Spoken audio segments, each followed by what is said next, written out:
le cours d'aujourd'hui. Hop. Voilà.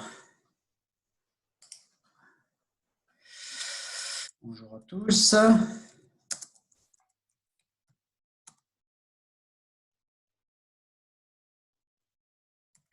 Bonjour. Okay. Bonjour. Et, super. Alors, on va démarrer. Donc, oui, on a bien TD cette semaine. Je me suis trompé par mail. J'avais recopié un mail de la dernière fois et en fait, je ne m'étais pas rappelé qu'il y avait écrit que les TD auraient lieu une semaine après. Bien. Alors, je crois que la dernière fois, on s'était arrêté par là. Je vais peut-être mettre ça en plein écran. Ouais, non. Je vais grossir un petit peu comme ceci. Voilà, là, on avait...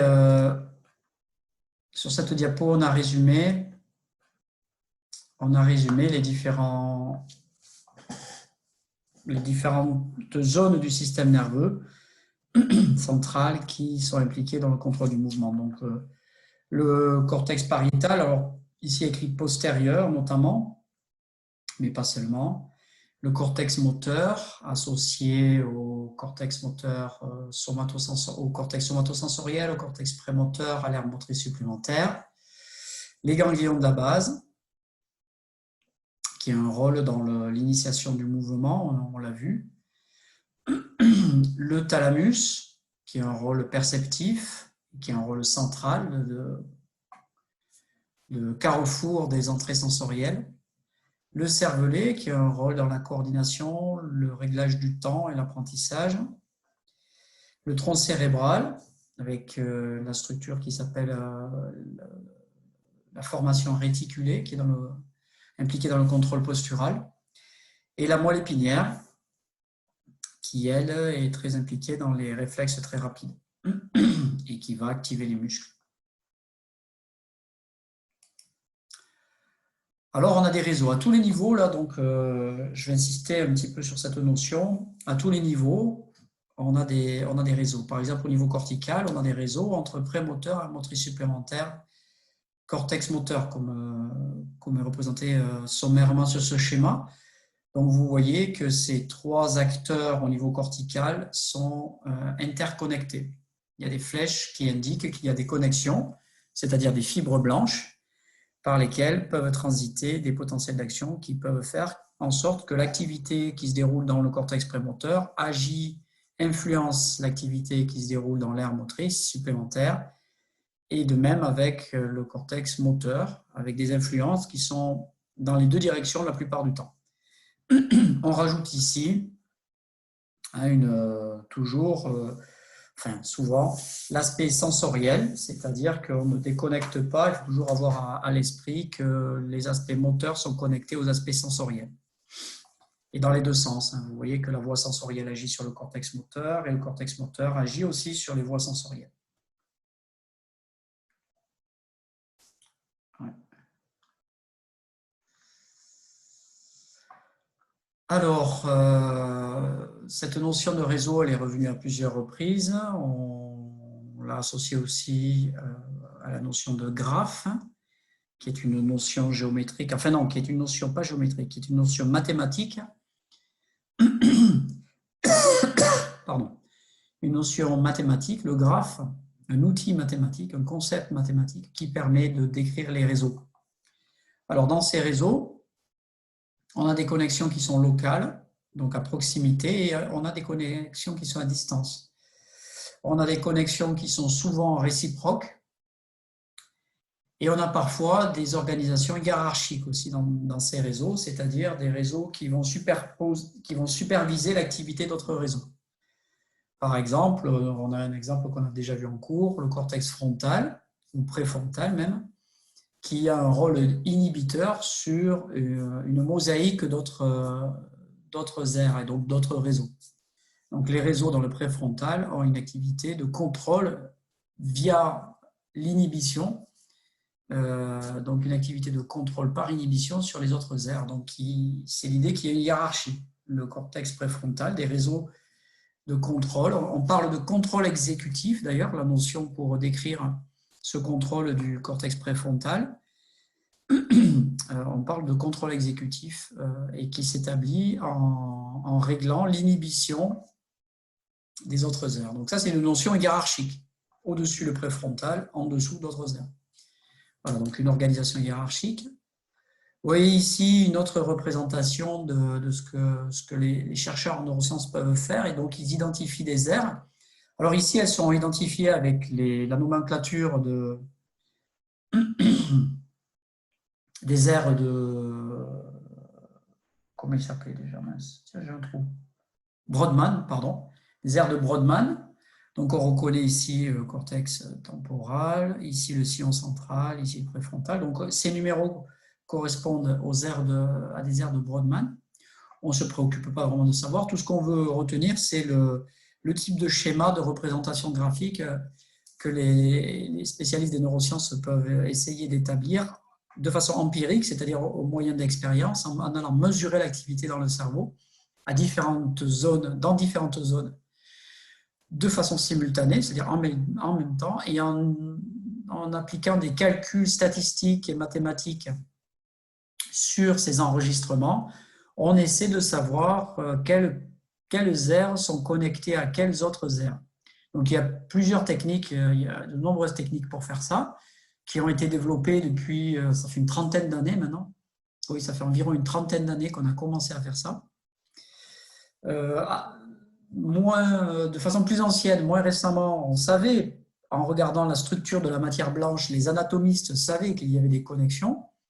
Mais la question qui se pose, c'est quand l'individu est en train de faire telle tâche ou telle autre tâche, est-ce qu'il essaie de parler, est-ce qu'il essaie d'écouter, est-ce qu'il essaie de faire du calcul, est-ce qu'il essaie de marcher, est-ce qu'il essaie de compter, est-ce qu'il observe quelque chose, est-ce qu'il observe du mouvement humain, du mouvement animal, est-ce qu'il formule un plan ou autre? Quel est le réseau qui est activé pendant cette tâche et qui ne l'est pas quelques secondes après pour une deuxième tâche? Ça, il ne suffit pas d'avoir l'anatomie pour faire ça, il faut aussi voir en temps réel, c'est-à-dire dans son déroulement temporel, c'est-à-dire il faut voir la dynamique de l'activité dans tel réseau, tel réseau, tel réseau, tel réseau, et voir s'il y a des associations, il y a des liaisons entre les activités là, là, là et là, à l'exclusion de celle-là ou à l'exclusion de celle-là.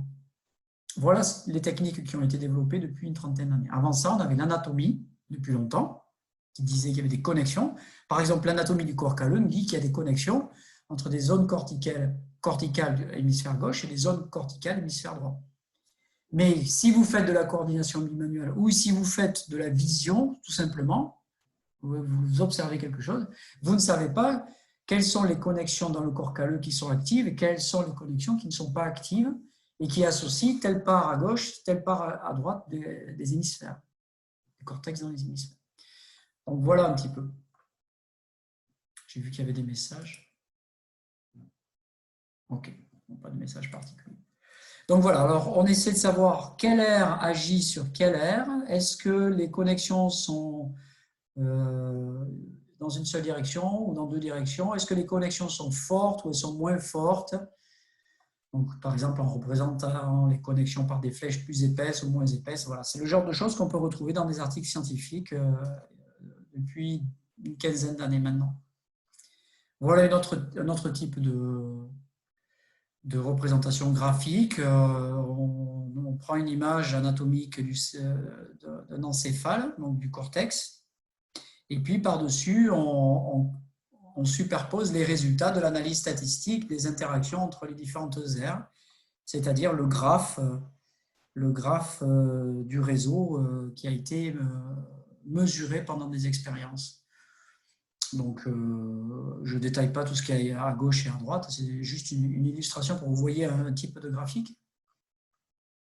Et ça, j'en avais parlé la dernière fois, quand je voulais insister sur le contraste entre la définition intuitive et de la vie ordinaire de ce qu'on entend par un mouvement simple ou un mouvement complexe, une tâche simple, une tâche complexe. Et je vous disais, oui, si vous regardez si vous raisonnez par rapport à l'effort que ça vous demande, le niveau de concentration, le niveau d'attention et la facilité perçue, subjective, eh bien, il y a certains mouvements, par exemple, juste bouger l'index, eh bien, vous allez les catégoriser comme des mouvements simples, mais maintenant, si vous essayez de comprendre comment fonctionne le système qui génère ce mouvement simple, eh bien, vous devez rentrer dans le système nerveux, et là, qu'est-ce qu'on voit quand on mesure l'activité du système nerveux? On voit que pour ce mouvement très simple, de mouvement rythmique de l'index, eh bien, on a un réseau très complexe avec un grand nombre d'aires. Ici, vous voyez, sont représentés 1, 2, 3, 4, 5, 6, 7, 8 aires. En plus, vous allez vous retrouver avec des aires pas seulement contralatérales, mais quelques aires ipsilatérales qui ne sont pas représentées ici, donc du même côté que le doigt qui bouge. Vous allez avoir aussi de l'activité dans la moelle épinière, parce que quand vous bougez votre doigt, vous agissez et en même temps vous percevez, donc vous avez des informations perceptives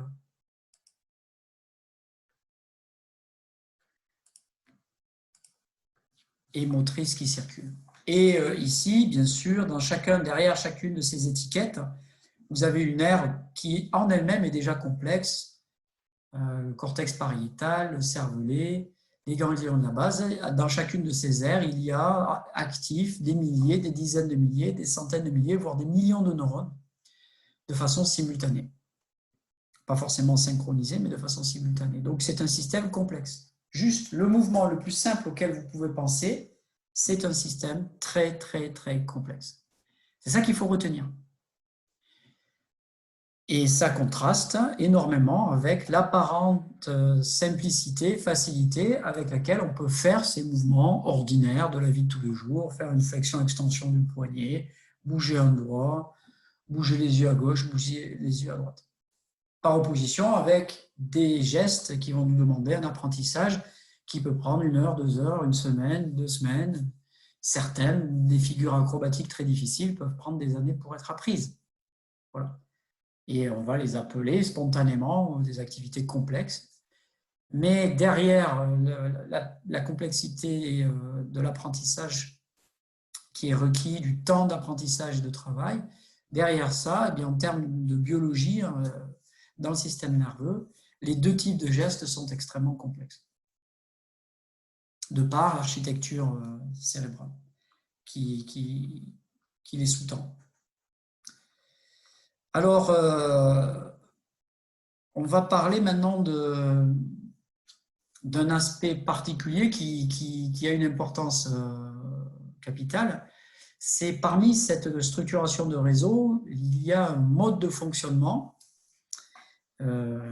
très spécifique qui s'appelle la synchronisation. Alors, cette synchronisation, c'est donc différentes aires dans le cerveau. Ici, pour m'amuser, j'ai représenté ça comme des pingouins, en fait.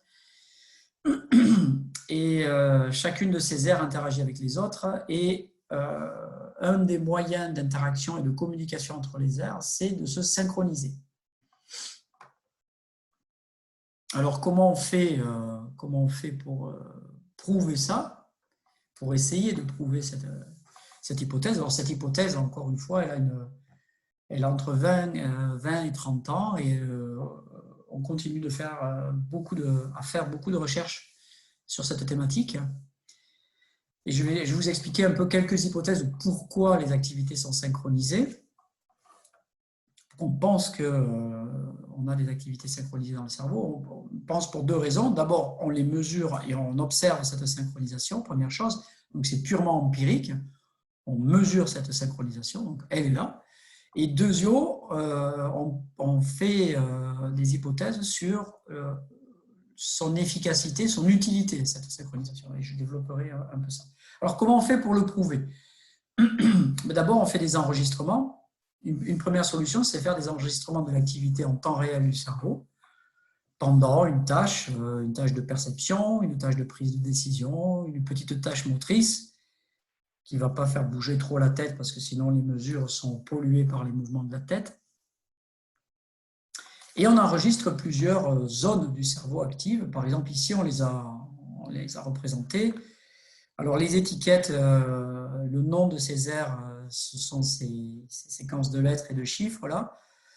FP1, F7, F7, T7, P7, etc., etc., etc. Donc ça, ce sont des noms dans une nomenclature particulière pour indiquer telle électrode, telle électrode, telle électrode. Il y a plusieurs nomenclatures nationales et internationales. D'ailleurs, pour la plupart, elles sont surtout internationales. Et ces lettres et ces chiffres indiquent dans cette nomenclature de quelle électrode on parle. Par exemple, C, ça va nous renseigner sur le fait que ce sont des électrodes qui sont situées dans la zone centrale, c'est-à-dire dans la zone proche du sillon central, donc dans une zone motrice. P, c'est pour désigner pariétal, donc à l'arrière du sillon central. F pour désigner frontal, T pour désigner temporal. Puis ensuite, il y a des intermédiaires, fronto-pariétal, qu'est-ce qu'on a? O, c'est pour occipital, donc les aires de la vision. Voilà, donc ça c'est une petite aparté. Et vous voyez ici l'enregistrement. Alors ici c'est de l'électroencéphalographie, on mesure du voltage. On mesure du voltage. Bon, je passe sur certains aspects de cette diapo. Alors vous voyez l'échelle, c'est vraiment des voltages très très petits qu'on peut mesurer à l'extérieur du cerveau. Vous voyez que l'unité c'est le microvolt. Cette lettre grecque ici c'est mu. Et donc, ce sont des microvolts. Alors, des millivolts, c'est un volt divisé par 1000. Microvolts, c'est un volt divisé par 1000 fois 1000. Vous voyez, donc c'est vraiment tout petit. Et là, vous avez une idée de l'échelle temporelle. Donc, vous voyez dans ce rythme-là, par exemple, qui a été enregistré, vous voyez une activité rythmique sous une électrode. Alors, c'est un rythme qui est irrégulier. Vous voyez, ce n'est pas toujours la même amplitude. Ce n'est pas comme une horloge. Ce n'est pas comme un métronome. Mais vous voyez quand même un rythme avec des amplitudes qui peuvent être grandes ou petites, parfois d'un cycle à l'autre, qui peuvent varier. Mais vous avez clairement une activité rythmique. Pam, pam, pam, pam, pam, pam, pam, pam, pam, pam, pam, pam, pam. Voilà. Et vous voyez ici une demi-seconde, donc 500 millisecondes. Et vous pouvez compter le nombre de cycles sur 500 millisecondes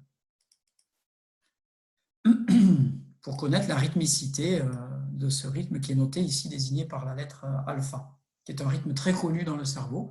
C'est le rythme qui a été découvert par Hans Berger il y a très longtemps, quand il a inventé l'électroencéphalogramme.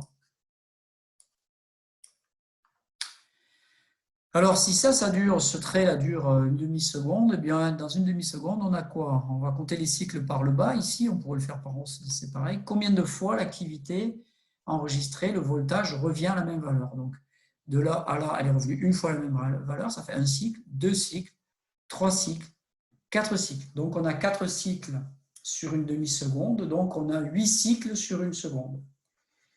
8 cycles sur une seconde, ça veut dire 8 Hertz. On a une activité à 8 Hertz, le Hertz étant la mesure, la quantification de la fréquence. Le nombre de cycles par seconde. Donc le cycle alpha, le rythme alpha, qui est le rythme le plus connu et le plus important dans le cerveau, c'est un rythme autour de 8 cycles par seconde. 8, 9, parfois 10 cycles par seconde. C'est un rythme notamment, on l'avait vu avec Hans Berger, qui apparaît, alors il apparaît dans des contextes différents, mais le contexte dans lequel il est le plus simple de l'observer, donc c'est de préparer la mesure, installer son sujet, son participant, son patient, mettre son casque d'électrode, placer les électrodes, préparer les électrodes, et puis il faut que le participant à l'expérience soit assis de façon confortable. Et s'il ferme les yeux et qu'il se relaxe, vous allez avoir l'apparition du rythme alpha quasiment sur toutes les électrodes au sommet de son crâne. Donc, il y a ce rythme alpha qui est une activité synchronisée de millions de neurones sous les électrodes. Et cette activité va se propage de façon rythmique, comme des vagues, à la surface du cortex, dans l'activité des neurones qui sont dans le cortex. Voilà, ça c'est un exemple de rythme. Alors on enregistre ces rythmes dans le cerveau. Alors le rythme alpha, on ne le retrouve pas uniquement quand on ferme les yeux et qu'on se relâche. Là, il est énorme, il apparaît au bout de 30 secondes, une minute. C'est vraiment très très rare qu'il n'apparaisse pas dans l'activité du cerveau. Et il est concomitant d'une relaxation et d'un niveau de fatigue aussi, d'une perte de vigilance et et d'un relâchement. Mais le rythme alpha, on le retrouve aussi dans des contextes différents, quand on est bien éveillé et on a une tâche spécifique à faire, une tâche pour diriger notre attention, une tâche perceptive ou une tâche intellectuelle. Monsieur, j'ai pas trop compris, c'est quoi le rythme alpha? Je sais pas si c'est ça exactement. Le rythme alpha, c'est un rythme qui est à 8 cycles par seconde. Ah, c'est le petit rythme que vous nous avez montré en haut? Voilà, c'est celui-là. Et c'est le rythme qui a été découvert par Hans Berger. Je ne sais pas si vous vous rappelez. Ok, oui, de nom, je crois. Tac, tac, tac, où est-ce que j'ai mes cours? Je regarde. Et en gros, enfin, il y a quoi à retenir sur ça? Parce que j'ai pas trop compris des informations à vraiment. Et ce qu'il faut retenir, premièrement, on va s'intéresser, là, on a un petit chapitre sur la synchronisation dans le cerveau, hein, comme moyen de comprendre les réseaux dans le cerveau. Ok, Deux, si vous voulez avoir de la synchronisation, il faut du rythme. C'est difficile que deux choses qui ne soient pas rythmiques soient synchronisées. C'est plus difficile à définir ce que c'est que la synchronisation. Par contre, si vous avez des rythmes, vous pouvez dire ce rythme-là et ce rythme-là, ils sont synchronisés. Quand les ah gens, oui, d'accord. quand les gens applaudissent, vous pouvez dire c'est synchronisé. S'ils font qu'une fois, vous pouvez dire bon, ça a été concomitant. Oui, effectivement, mais c'est arrivé qu'une fois. D'accord. Dans le cerveau, on observe des rythmes. J'en ai parlé à plusieurs reprises. On observe des rythmes. On a mesuré des rythmes dans plusieurs zones du cerveau, dans les cortex, dans les ganglions de la base, dans le cervelet, on a mesuré des rythmes.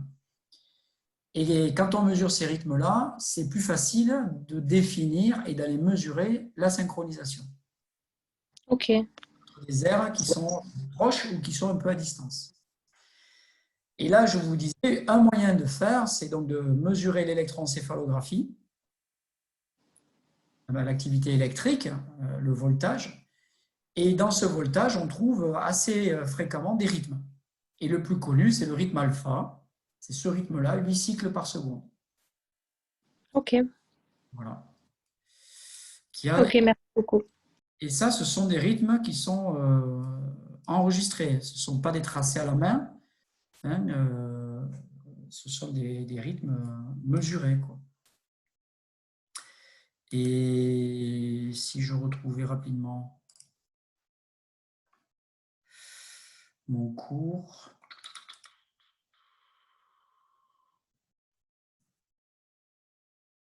Monsieur, Oui. moi je n'ai pas compris le rapport entre la synchronisation et le rythme alpha. Enfin, vous avez dit que c'est la synchronisation de milliers de neurones qui permet de faire le rythme alpha, c'est ça? Oui, deux choses en fait. Je vais y venir. Attendez. D'accord, merci. Ouais. Deux choses. Hop. Ça, c'était le premier cours que je suis en train d'ouvrir. Vous le voyez là?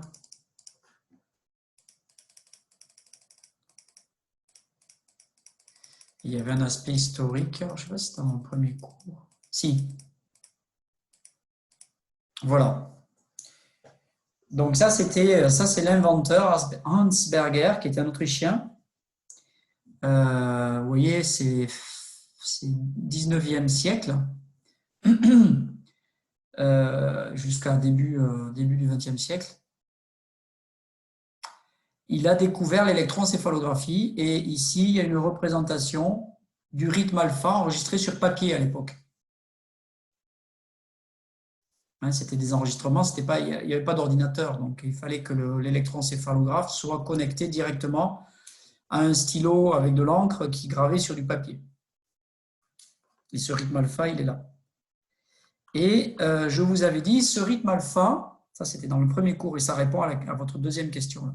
Enfin la deuxième question qui est venue là. Le rythme alpha, il est généré par, sous l'électrode, un réseau de neurones local. C'est un réseau de neurones qui est juste sous l'électrode et qui peut faire 1 cm², admettons. C'est à peu près son échelle sous l'électrode.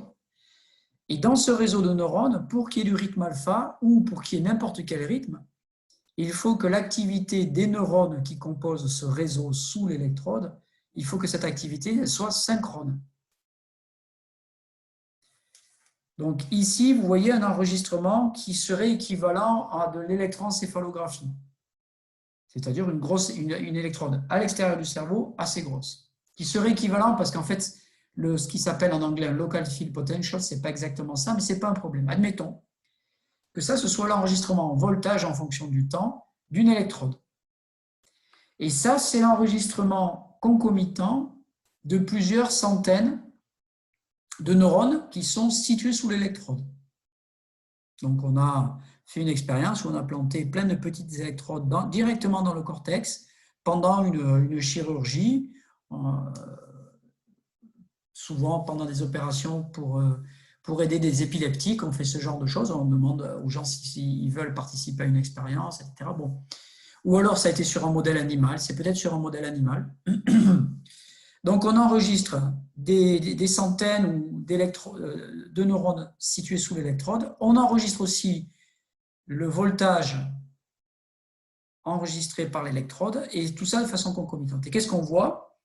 Bien, chaque fois que le voltage mesuré par notre grosse électrode à la surface augmente, c'est que sous la surface, dans le crâne, il y a des centaines de neurones qui déclenchent des potentiels d'action. Puisqu'ici, chaque point, c'est un neurone qui déclenche un potentiel d'action.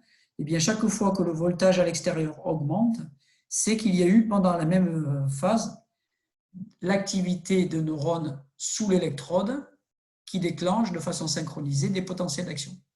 Puis on a une phase de silence, vous voyez ici, qui correspond à une baisse de l'activité en voltage mesurée par l'électrode, puis de nouveau une augmentation du voltage mesuré par l'électrode. Et qu'est-ce qu'on voit? Eh bien, les neurones sont de nouveau actifs. Il y a plein de points bleus ici, ils sont plus denses ici que dans la phase de silence. Ce n'est pas un silence parfait, hein, mais c'est une propriété statistique.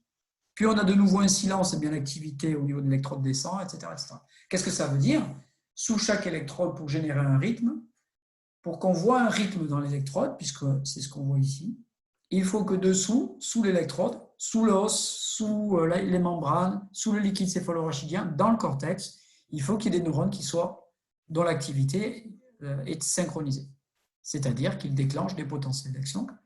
Ici, vous avez un potentiel d'action qui était représenté en fonction du temps, donc un voltage, mais à l'échelle de la membrane du neurone en fonction du temps. Voilà, donc ça répond à votre question. Oui, pour qu'il y ait un rythme, il faut que localement, très localement, sous l'électrode, il faut qu'il y ait une synchronisation des neurones. Maintenant, ça, c'est ce qui se passe sous une électrode. Vous voyez, sous une électrode, c'est ce qui se passe. Alors, l'électrode, elle est mesurée en fonction d'une référence, hein, mais ça, c'est un détail. Ce qu'on va mesurer, c'est la différence de potentiel entre cette zone et cette zone, mais ça, on oublie, on mesure un voltage. Donc, pour qu'il y ait une oscillation du rythme alpha, il faut que sous l'électrode, localement, il y ait une synchronisation des neurones. Maintenant, ce qu'on veut indiquer, c'est est-ce qu'entre des gros pingouins, donc entre des zones éloignées au niveau du cortex, on a de la synchronisation. Pas uniquement localement dans une petite zone, mais juste sous mon électrode, mais à distance. Donc, on va mesurer plusieurs électrodes en même temps. On va mesurer plusieurs électrodes en même temps. Et on peut trouver, dans beaucoup de cas de figure, on va trouver du rythme alpha, mais pas seulement, mais je vais parler du rythme alpha. On va trouver du rythme alpha dans beaucoup d'électrodes pendant la même tâche, pendant que l'individu est en train de faire la même tâche. La question devient donc, là on a des rythmes alpha dans plein d'électrodes. Et ici vous avez un rythme avec l'amplitude qui augmente, qui diminue, qui augmente, qui diminue, là, dans l'électrode P3O1. Vous voyez ici, là, l'amplitude augmente, diminue, augmente, diminue, augmente, diminue, mais vous avez ces oscillations ici qui apparaissent. Ça, c'est le rythme alpha. Dans cette électrode aussi, vous voyez du rythme. Dans cette électrode aussi, vous voyez du rythme. Avec un moment ici, là, il n'y a plus vraiment de rythme. Un moment ici, il n'y a plus vraiment de rythme. Cette électrode, FP1, F3, il est difficile d'identifier du rythme. En tout cas, s'il a lieu, peut-être ici, mais c'est très, très petit. Cette électrode aussi, là, c'est difficile d'identifier du rythme. Alors peut-être pendant cette période ici, là, on voit du rythme. Ici aussi. Le reste du temps, pas trop. Par contre, cette électrode, on voit du rythme. Cette électrode, on voit très clairement du rythme. Cette électrode, on voit du rythme et l'absence de rythme qui sont alternés. Voilà. Donc, on va retrouver du rythme alpha dans différentes électrodes. Pas toutes, mais différentes. Donc, même à distance, il y a une synchronisation des neurones. Alors, pour le moment, on ne sait pas. Ah, ok. À ce stade, on ne sait pas. On sait juste que sous cette électrode, il y a des neurones synchrones qui génèrent alpha. Sous celle-là, il y a des neurones synchrones qui génèrent alpha. Sous celle-là, idem. Maintenant, on ne sait pas si entre elles sont connectées. Pour le moment, on ne sait pas. Alors, ce qu'on va faire, c'est qu'on prend deux de ces électrodes. Par exemple, ici, on les a représentées schématiquement. Une en bleu, une en rouge. Alors, une dans une zone centrale, motrice, et une dans une zone temporale, peut-être auditive. Et puis, on va opérer des traitements, on va dire, mathématiques, pour, à partir des enregistrements des électrodes, ici représentés en rouge et en bleu, vous voyez qu'ils sont irréguliers, hein, ils sont assez irréguliers avec des amplitudes qui peuvent changer beaucoup.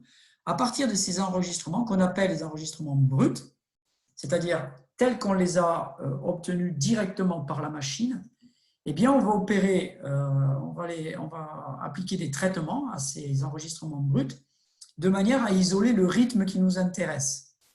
Par exemple, j'ai parlé du rythme alpha. Donc, on va isoler, on va enlever tout ce qui ne nous intéresse pas dans le signal et on va garder que le rythme alpha. Et on obtient, par exemple, ce qui est représenté ici en dessous. Donc, vous voyez, c'est beaucoup plus rythmique en dessous qu'au-dessus. On ne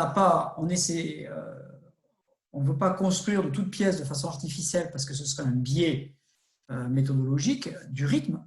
On veut identifier le rythme qui est présent en éliminant le reste. Voilà, ça, c'est le principe d'une méthode qui s'appelle, par exemple, le filtrage. Alors ça, ce sont des méthodes mathématiques qui sont connues depuis assez longtemps et qui sont développées encore régulièrement. Il y a toujours du développement. Ce sont des mathématiciens, des ingénieurs qui font ces développements, spécialistes en électronique, par exemple. Et puis ensuite, une fois qu'on a ces rythmes, qu'on a isolé les rythmes qui nous intéressent, dans une électrode et dans une deuxième électrode, on va essayer de voir si le rythme d'un côté est synchronisé avec le rythme de l'autre. Ce qu'on a représenté ici de façon encore un peu plus claire. Ça, c'est plutôt schématique pour pouvoir l'identifier. Alors, je vais zoomer. Je vais zoomer un petit peu. Donc, vous voyez ici maintenant, donc on a ce signal qui représente l'activité sous une électrode et ce signal qui représente l'activité électrique sous une autre électrode. Et ces électrodes sont à distance. Et qu'est-ce qu'on voit? Quand il y a un pic d'activité dans une électrode, il y a un pic d'activité dans l'autre. Dans toute cette fenêtre qui est enregistrée ici, donc c'est pendant une période temporelle, eh bien on trouve que les activités sont synchronisées. Hein? Le décalage temporel ne varie pas. Ce décalage temporel ne varie pas. Donc on a bien une démonstration que ces deux électrodes est synchronisée. Alors on peut faire ça. Bon, je passe sur cette diapo.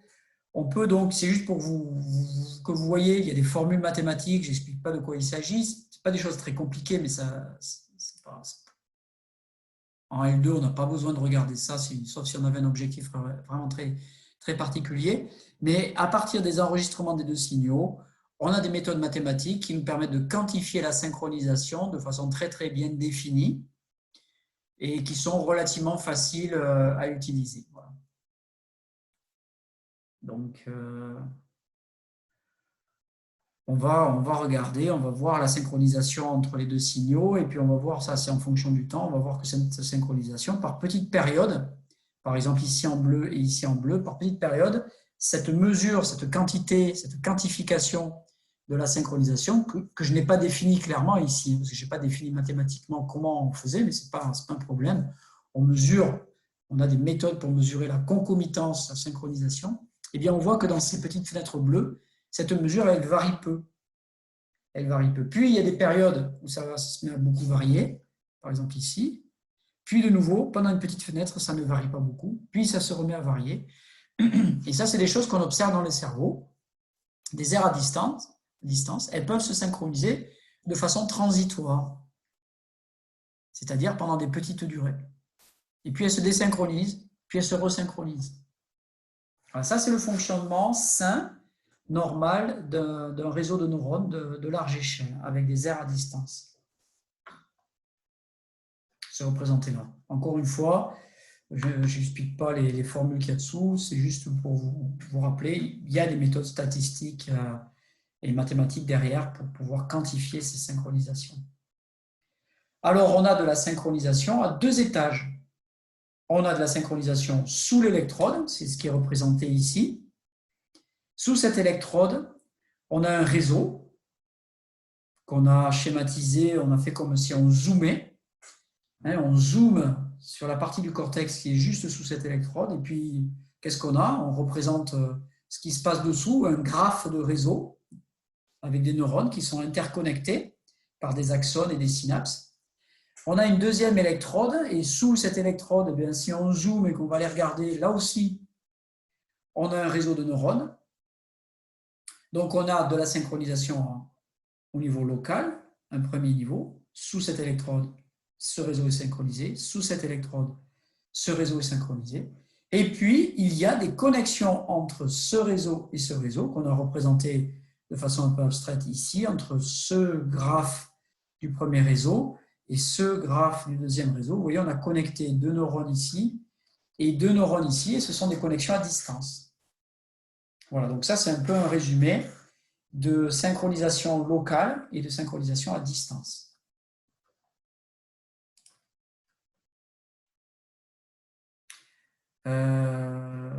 Du coup, c'est en découvrant le rythme alpha qu'il a découvert l'encéphalographie. Je ne pourrais pas vous dire, je ne sais pas. Je ne sais pas si c'est exactement ça. Mais en tout cas, c'est concomitant. Mais Hans Berger, qui faisait de la chirurgie et qui faisait de la neurologie, il a fait beaucoup de choses dans sa carrière. La plupart des choses qu'il a faites, je l'ignore d'ailleurs. Et il a étudié l'électroencéphalographie pendant des décennies, et parmi ses découvertes, il y a le rythme alpha. Puisque le rythme alpha, c'est ce qui est le plus simple à observer avec de l'électroencéphalographie. C'est tellement gros, quand on se relâche, qu'on ferme les yeux, qu'on fait de la relaxation, c'est tellement énorme que c'est quelque chose qu'on a pu observer même avec les toutes premières machines d'électroencéphalographie. Voilà, c'est pour ça qu'il l'a vu, quoi. Il ne pouvait pas le louper. C'est ce qu'on peut prouver. Est-ce que le rythme alpha est le rythme de référence? C'est un des rythmes de référence. Oui. C'est le rythme le plus connu et c'est un des rythmes de référence. Oui. C'est le plus connu parce qu'on l'observe très souvent, parce que c'est le rythme qui apparaît le plus souvent et que c'est le plus facile à mesurer sans se tromper. Il y a d'autres rythmes. Il y a un rythme qui s'appelle le rythme gamma, avec la lettre grecque gamma, comme ceci. Alors, c'est un rythme qui est plus rapide, ce n'est pas 10 cycles par seconde. Le rythme gamma, c'est 30 cycles par seconde jusqu'à 60, 80 cycles par seconde. C'est un rythme beaucoup plus rapide, il est beaucoup plus petit en amplitude. On a le rythme bêta qui est impliqué dans le mouvement volontaire. Alors lui, c'est un rythme entre 15 et 20 cycles par seconde. Ça, c'est les 3 rythmes les plus connus. On a un rythme qui est impliqué dans le sommeil, qui s'appelle le rythme θ, qui est encore un peu plus lent. Il est inférieur au rythme alpha. Lui, il est entre 4, entre 1, 2, 3, 4 Hertz. Et ensuite, on a des rythmes, notamment dans le cervelet, qui sont beaucoup plus rapides que ces rythmes-là, qu'on va retrouver en particulier pendant le sommeil, pendant certains cycles du sommeil. Mais pas seulement. Monsieur, Oui. vous avez dit rythme bêta, il est impliqué dans le mouvement volontaire, c'est ça? Oui, le rythme bêta, on le trouve dans les aires motrices, sensorimotrices, et on trouve notamment sa disparition juste après l'exécution du mouvement. Ok. Mouvement simple, faites un mouvement simple, et à la fin du mouvement, si vous quantifiez la présence du rythme bêta dans les aires sensorimotrices avec de l'électroencéphalographie, Donc, bon, vous faites les calculs nécessaires en utilisant les méthodes de traitement de signal, ça s'appelle comme ça, pour identifier ce rythme-là. Vous voyez qu'il est présent avant le mouvement et qu'il disparaît pendant le mouvement et à la fin du mouvement. Et ensuite, il réapparaît quand le mouvement est fini. Donc, c'est un rythme qui disparaît pendant le mouvement. Ok. Et bon, l'interprétation de sa fonction, ça reste un peu mystérieux. À quoi ça sert? On ne sait pas exactement à quoi ça sert dans ce cas-là. Parce que là, c'est ce qui caractérise ce rythme, c'est sa disparition pendant le mouvement. Donc, un rythme qui apparaît pendant le mouvement, on se dirait, tiens, il sert à faire le mouvement. Un rythme qui disparaît pendant le mouvement, on se dit, mais à quoi il sert? Alors, une des hypothèses, quand ce genre de phénomènes sont observés, c'est que le rythme, en fait, il est là c'est un rythme d'inhibition. Il empêche les zones corticales de faire un travail qui n'est pas désiré. Et il a un rôle d'inhibition, ce rythme-là. Il écrase toutes les autres activités des neurones. Et c'est un rythme de repos, d'inactivité. Et dès qu'il y a une activité volontaire, eh bien ce rythme-là est levé. Il doit faire place à une activité plus riche que juste le rythme bêta, par exemple. Ok. Mais du coup, juste pour être sûr, le rythme alpha, il s'active quand exactement et dans quelle situation? Parce que du coup, vous avez expliqué tout le processus, mais je n'ai pas réussi à retenir ça. Alors, le rythme alpha apparaît quand vous vous relâchez. Là, c'est là qu'il apparaît de la façon la plus massive. Activité de relaxation, vous fermez les yeux, vous vous relâchez, vous respirez tranquillement, vous attendez 30 secondes, 1 minute, 2 minutes, et votre attention va être moins focalisée. Et bien là, on va voir le rythme alpha qui va apparaître. Ce rythme alpha-là, il est très spécifique. C'est un rythme alpha de relaxation. Maintenant, il y a du rythme alpha qui apparaît, pas seulement quand vous relaxez, ça c'est un deuxième cas de figure, mais qui apparaît quand vous exécutez des actions. Ok. Ou quand vous exécutez faites des tâches, ce n'est pas seulement des mouvements, hein. Vous avez des tâches attentionnelles, des tâches cognitives. Voilà. Ok. Merci beaucoup. De rien, avec plaisir.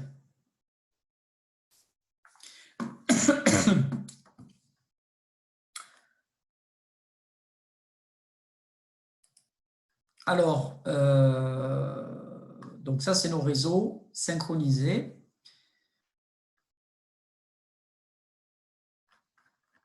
À propos de ça, je voulais ajouter autre chose. Voilà, je l'ai ici. Donc, pour le TD, alors je ne sais plus, c'est peut-être pour le TD4, je crois que c'est pour le TD4. Il y a ce texte qui fait partie des textes qui s'appelle « Le connectome et les réseaux cérébraux ». Et donc, il y a 2 auteurs, c'est dans un magazine qui est paru en 2014. Et donc, dans cet article, on vous explique des recherches, des résultats de recherche, où on essaie de connaître la structure des réseaux dans le cerveau humain. Alors, on le fait chez le singe, et on essaie de le faire aussi chez l'humain, c'est-à-dire cartographier toutes les connexions entre quelle aire et quelle aire il y a des liaisons. Et on a utilisé pour ça un terme en analogie avec le génome, vous savez, le génome pour cartographier, identifier l'ensemble des gènes d'une espèce. Mais là, on parle de connectome, c'est-à-dire identifier les réseaux cérébraux. Voilà, ça c'est un des textes qui présente cette notion qui est très actuelle dans les neurosciences et qui fait partie des textes du TD4. Voilà, donc il y a différentes représentations graphiques de ces réseaux, une présentation de la théorie des graphes un petit peu. Et voilà, donc ici vous avez cette figure où on représente ces connexions entre des points. Ces points, on les appelle des nœuds. Les connexions en jaune, on les appelle des liens. Et donc, on essaie d'identifier dans le cortex ou au cœur, avec une autre technique d'imagerie cérébrale que l'électroencéphalographie, par exemple en IRM, on peut essayer d'identifier les ganglions de la base ou du cervelet et les intégrer dans un réseau. Donc, on essaie de connecter comme ceci les aires. Là, il y a une autre représentation graphique, je crois. Un peu plus bas, ouais, voilà. Et ici, vous voyez massivement, on a un réseau très complexe où on essaie, avec des techniques d'imagerie cérébrale, d'enregistrer l'activité de petits réseaux locaux, représentés ici par ces points rouges, et toutes les connexions entre ces points rouges. Alors, vous voyez le réseau de connexion entre les points rouges. L'image n'a pas une très très bonne résolution, mais le réseau est très dense. Le réseau de connexion est très dense. Vous voyez, tous ces liens en jaune, il y en a un nombre très très important. Alors, je ne sais pas si dans la figure, on indique, peut-être pas. Comme ce n'est pas un article très technique, on n'indique pas le nombre de connexions. Mais là, si on comptait très rapidement, 1, 2, 3, 4, 5, 6, 7, 8, 9, 10. Donc, dans cette zone-là, on a environ une dizaine de points rouges, c'est-à-dire de zones qui ont été mesurées, dont on a mesuré l'activité, sachant, je répète, que chacun de ces points rouges représente un mini réseau local, mini par rapport à l'ensemble du cerveau, mais en fait, déjà, localement, il peut y avoir déjà plusieurs millions de neurones. Chacun de ces points donc, peut représenter un réseau local de plusieurs milliers de neurones.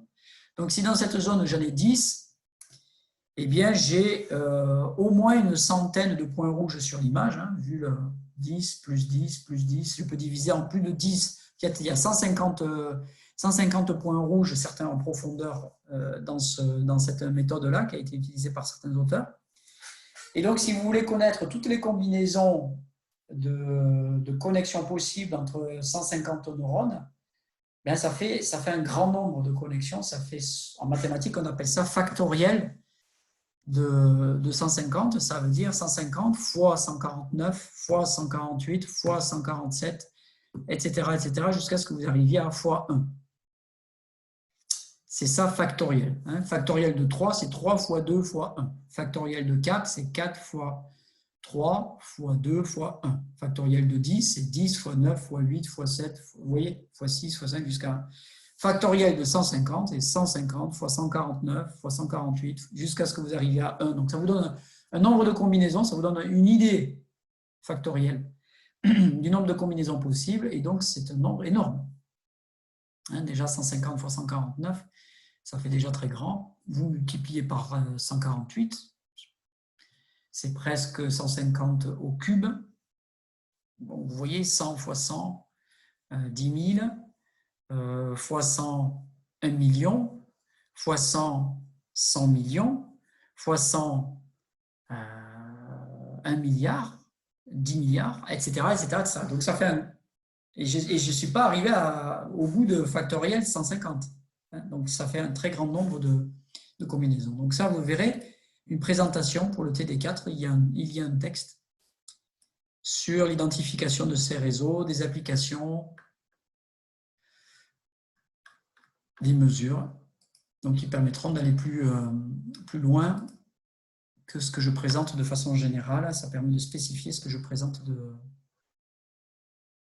façon générale.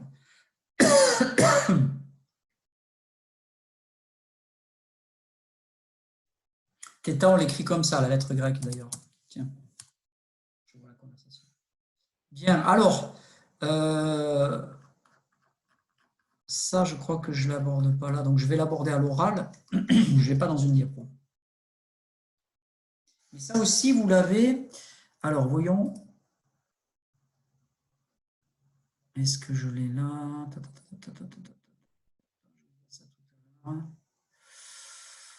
Les trois. C'est des 4 bis, oui, je l'ai là. Un autre aspect intéressant dans le TD4, ce n'est pas la première fois que c'est évoqué, soit dans les textes, soit dans mon cours, c'est la problématique de l'épilepsie. La problématique de l'épilepsie.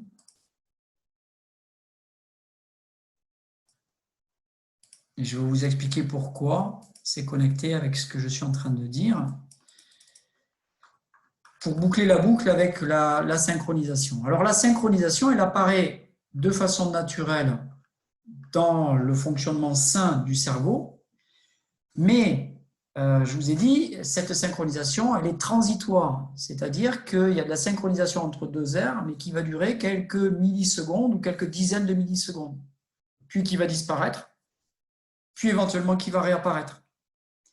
Mais ce n'est pas une synchronisation systématique et qui dure dans le temps. C'est transitoire. Et donc l'activité normale du cerveau, c'est un mélange entre une activité qui n'est pas synchronisée, entre des aires à distance et aussi au niveau local, et une activité synchronisée. Donc une alternance entre non-synchronisation et synchronisation. L'exagération de la synchronisation, c'est ce qui se caractérise, c'est ce qu'on observe dans l'épilepsie. Donc ça, c'est un enregistrement épileptique.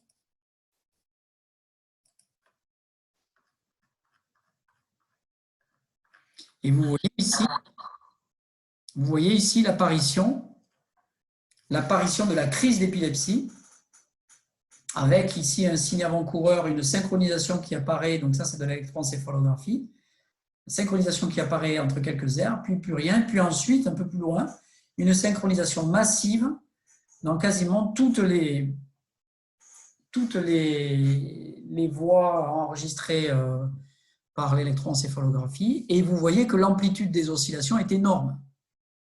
Donc une synchronisation massive. Si vous regardez l'amplitude de ces oscillations par rapport à ce qui était enregistré avec cette même échelle en microvolts quelques instants avant, eh bien l'activité a explosé. Donc une synchronisation massive dans le cerveau.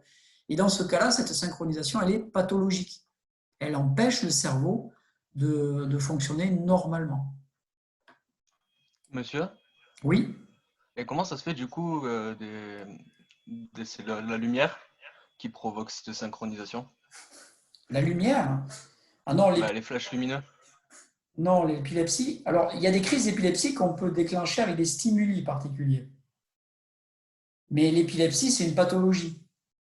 C'est-à-dire que le cerveau des personnes épileptiques est structuré et a des propriétés de cerveau, entre guillemets, malade.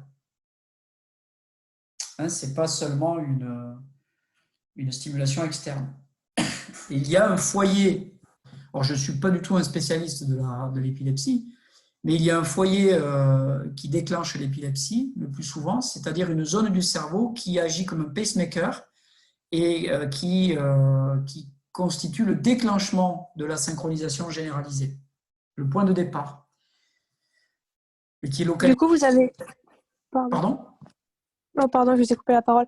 Je disais, du coup, vous avez dit que l'activité du cerveau normale, c'est quand il y a une alternance entre synchronisation et non-synchronisation.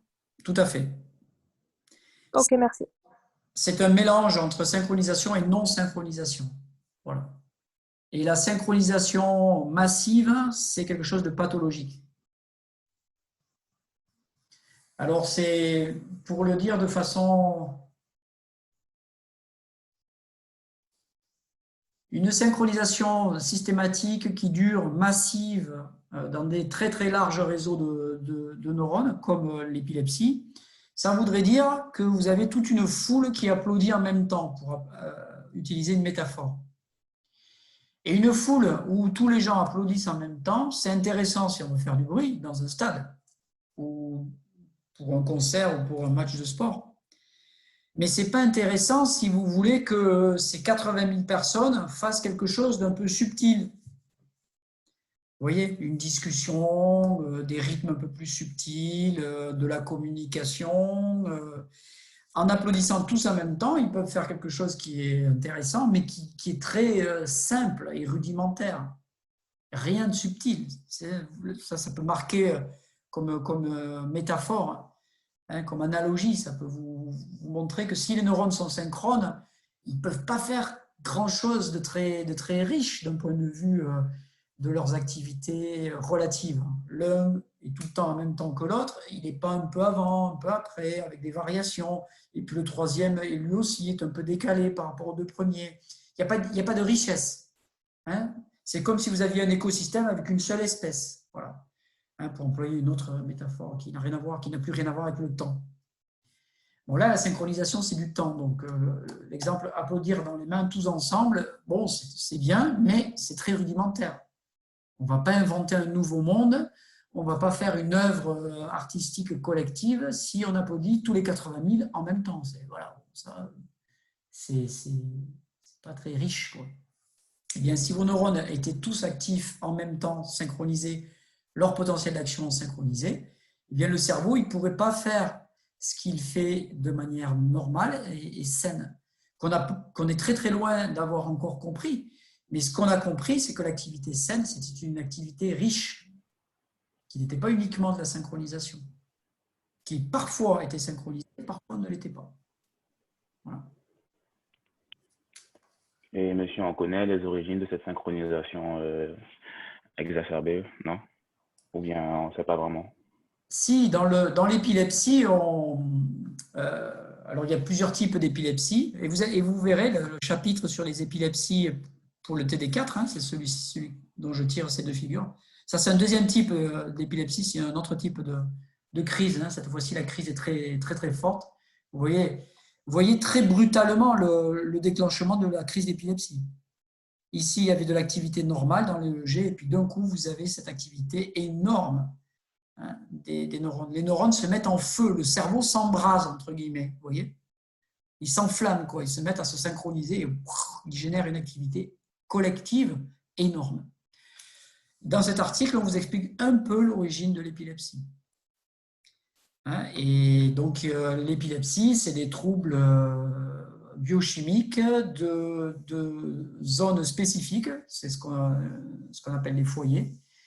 Et qui sont dans certaines zones du cerveau. Il y a des causes multiples. Hein. C'est quelque chose que je ne connais pas bien. C'est un phénomène qui est fascinant, qui est énormément étudié et qui est bien traité aujourd'hui avec deux approches, enfin trois approches, mais surtout deux.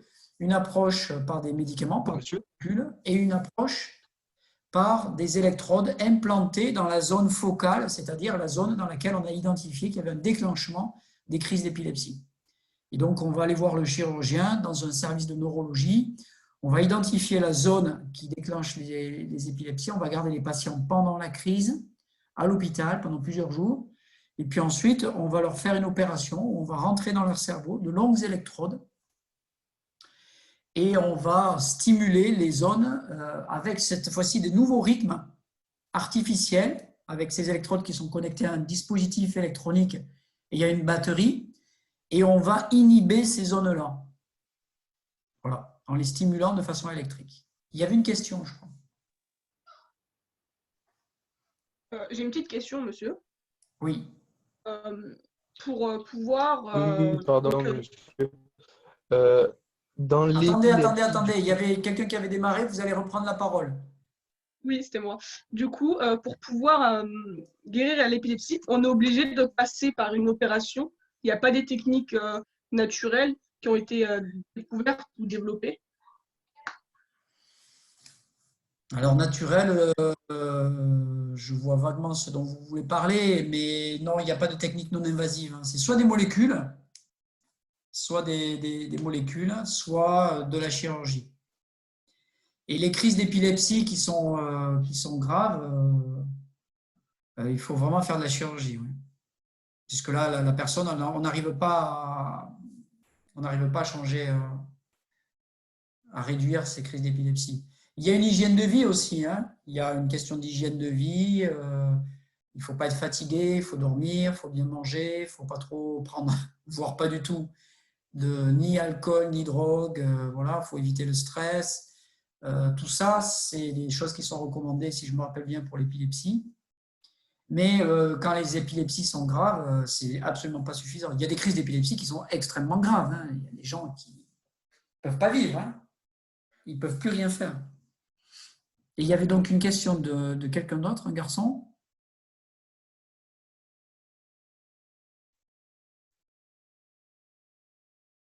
Il est reparti? Je n'ai pas vu, j'ai pas repéré qui c'est. Oui, pardon, Ah, j'ai une mauvaise. Vous m'entendez? oui. Oui, pardon, excusez-moi. J'ai une mauvaise connexion. Au niveau de l'épilepsie, du coup, comme vous disiez qu'il y avait une synchronisation totale donc, au niveau du cerveau, est-ce qu'il n'est pas plus facile de savoir si tous les réseaux sont connectés, de savoir qu'ils s'activent tous en même temps? Alors, il y a des recherches, oui, il y a eu des recherches qui prenaient cette direction-là, mais on a des... Parce que comme vous disiez tout à l'heure, la problématique de savoir si les aires sont connectées entre elles, de savoir que l'épilepsie provoque une paralysie totale du corps humain, est-ce qu'il n'est pas plus facile de savoir si, en mettant des ondes lors de cette épilepsie, mais après, je sais que c'est pas possible de savoir quand est-ce que l'épilepsie va arriver, mais est-ce qu'il n'est pas plus simple, du coup, de savoir si les aires sont connectées entre elles? Alors, c'est des choses qui sont faites, hein. C'est des choses qui sont faites. Euh, Si vous voulez, alors ça répond qu'à moitié à la question quand on fait ça. Ce qu'on veut savoir, c'est pas est-ce que les aires sont connectées entre elles d'un point de vue anatomique. Ça, l'anatomie peut nous le dire dans une certaine mesure. C'est pas forcément très facile, mais l'anatomie peut nous le dire. Et une technique qui est développée depuis 10-15 ans à partir de l'IRM, le scanner que vous connaissez, qui s'appelle la tractographie. Parce que tracto, ça veut dire fibre, si vous voulez, ça veut dire voix en anglais. Il doit y avoir une origine étymologique latine, mais je ne la connais plus. Le tractus, le tractum, pyramidal track en anglais veut dire la voie pyramidale. Donc la tractographie, c'est identifier, mesurer, quantifier les voies et donc les connexions, les fibres blanches. Et ça, l'anatomie le faisait, et maintenant on a une technique d'imagerie depuis 10-15 ans qui a été développée, qui permet de faire ça sur un cerveau sain, normal, de façon non invasive, avec un scanner. Cette technique, ça s'appelle le tenseur de diffusion de l'eau. Donc, un terme un peu technique, c'est une technique issue de connaissances en physique qui permet de développer des outils d'imagerie qui permet de créer ce connectome. Ça nous donne la structure. Par contre, ce que ça ne nous donne pas, c'est pour une tâche précise, est-ce qu'on retrouve le réseau A et pour une tâche différente, le réseau B. Ça, l'anatomie seule ne peut pas nous le dire. Parce que vous avez des connexions structurelles et vous avez, à côté de ça, au-dessus de ça, vous avez le fonctionnement. Il y a des aires qui sont connectées d'un point de vue anatomique, mais elles peuvent être connectées à échanger des potentiels d'action dans certaines tâches, et dans d'autres tâches, ne pas échanger de potentiel d'action. Mais pourtant, dans les deux tâches, elles sont toujours connectées anatomiquement, ça ne change pas, les connexions sont là. Oui, je comprends. Donc, si on étudie la synchronisation dans l'épilepsie, on va éventuellement apprendre mieux ce que c'est que l'épilepsie. C'est ce que les chercheurs essaient de faire. Mais ce qu'on va mesurer, c'est de la synchronisation systématique, pas spécifique à une tâche, et qui repose sur les connexions, toutes les connexions existantes, et qui va, voilà, mais ça va nous renseigner que pas du tout ou très partiellement sur qui est connecté à qui dans un fonctionnement normal pour une tâche de décision, une tâche visuelle, une tâche de parole, une tâche motrice. D'accord, merci. Et attention, nuance, hein, pendant l'épilepsie, tout le cerveau n'est pas connecté, hein, n'est pas synchronisé. Une grande part, mais pas absolument. Oui, c'est une grande partie du nerf, oui. Voilà, du cortex.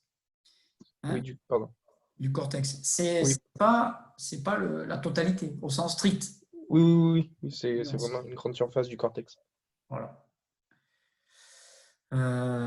Oui, et quelqu'un rappelle l'opération chirurgicale où on coupait le corps calleux, la communication entre les deux neurones, pour apaiser les grandes épilepsies très violentes. Et, monsieur, Oui. est-ce qu'on a déjà essayé, pour une personne non épileptique, de synchroniser justement des parties du cerveau pour voir si ça lui crée une crise d'épilepsie aussi? Ou du coup, enfin, savoir du coup si c'est une maladie qu'on a de base ou si c'est juste le fait de synchroniser les parties du cerveau qui crée une crise d'épilepsie. Les deux. Vous avez une maladie qui va causer de la synchronisation. Donc, vous avez une organisation de votre cerveau, une structure dans votre cerveau et en particulier certaines zones de votre cerveau. Et encore une fois, je vous dis que je connais très mal l'épilepsie, mais il est facile de se renseigner sur la question. Il y a beaucoup de documentation là-dessus. Mais l'épilepsie cause la synchronisation. Maintenant, est-ce qu'on peut la causer de façon artificielle? Ça, oui, on sait. Est-ce qu'on peut la causer de façon artificielle chez un sujet qui est en apparence totalement sain? Alors ça, Voilà. je doute, parce que avec des stimulations visuelles rythmiques, on a déclenché des petites crises d'épilepsie. Par de la stimulation électrique, directement, on stimule électriquement certaines zones du cerveau et on va imposer de la synchronisation en injectant à distance des courants synchronisés, c'est ce que vous dites. Ça, je pense que personne ne s'y est amusé. Parce que d'un point de vue éthique, c'est quand même très compliqué. Je vois. Là, ça devient de la science sauvage, quoi, sans limite. On impose des courants électriques sur l'activité normale et on essaie de savoir quelles peuvent être les applications d'imposer des rythmes électriques en posant des électrodes à la surface du cerveau, cette fois-ci pas pour mesurer, mais pour injecter du courant. Alors on le faisait avec les électrochocs, vous avez peut-être vu ça dans des films. Les électrochocs, il faut savoir que ça existe encore. On se dit, tiens, c'est des techniques des années 40, des années 50. Il y a quelqu'un qui me VTT 66 qui demande, et les ECT, sismothérapie, qui font artificiellement une synchronisation. Il va falloir que vous nous expliquiez dans 2 secondes de quoi il s'agit. Donc je finis. Les électrochocs sont encore utilisés dans certaines maladies mentales comme une tentative de traitement quand tout a échoué, quoi. Donc on injecte du courant et on essaie de faire changer l'activité du cerveau. Je ne sais pas si c'est vraiment très efficace ou pas, j'en sais rien. On a des méthodes de stimulation depuis une dizaine d'années avec des courants beaucoup plus faibles que pendant les électrochocs. Les électrochocs, c'est des courants violents. Des stimulations beaucoup plus faibles qui sont en apparence non invasifs. Mais s'il te plaît, je voudrais que tu me gardes le. Qui n'ont pas de conséquences. Ça, ce sont les aléas du direct, ce qu'on vient d'entendre. Et on essaie de voir si ces courants ils permettent d'améliorer le fonctionnement du cerveau, même chez des sujets sains. Est-ce qu'on va mieux apprendre plus facilement? Est-ce qu'on va mieux mémoriser? Est-ce qu'on est capable de développer l'attention? Voilà, avec des techniques de stimulation électrique du courant, on met des électrodes à la surface du cerveau et on envoie un courant très faible. Aujourd'hui, on ne sait pas si c'est vraiment utile.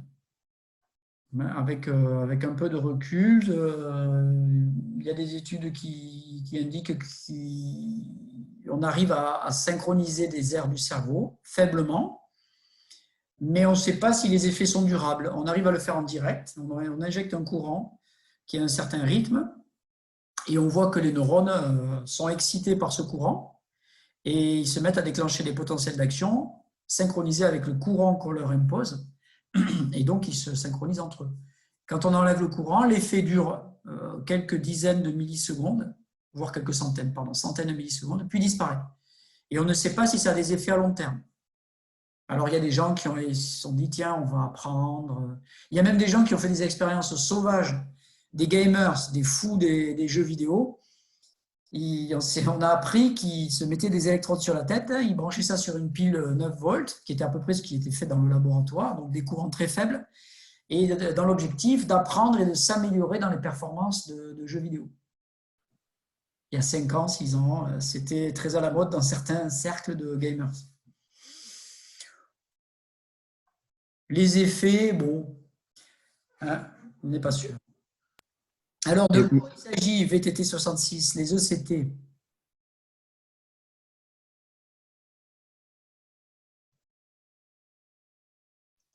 Monsieur, excusez-moi, est-ce que juste avant que l'autre personne y réponde, je veux savoir, vous savez, des fois sur les clips vidéo, ils mettent des messages, ou même sur les films et tout, faites attention, parce que certaines images peuvent, par rapport aux gens qui sont épileptiques, justement, par rapport à… Ben, pourquoi est-ce que justement ces formes font que les personnes épileptiques, il faut qu'elles évitent de regarder ce genre d'image? On sait que la vision peut déclencher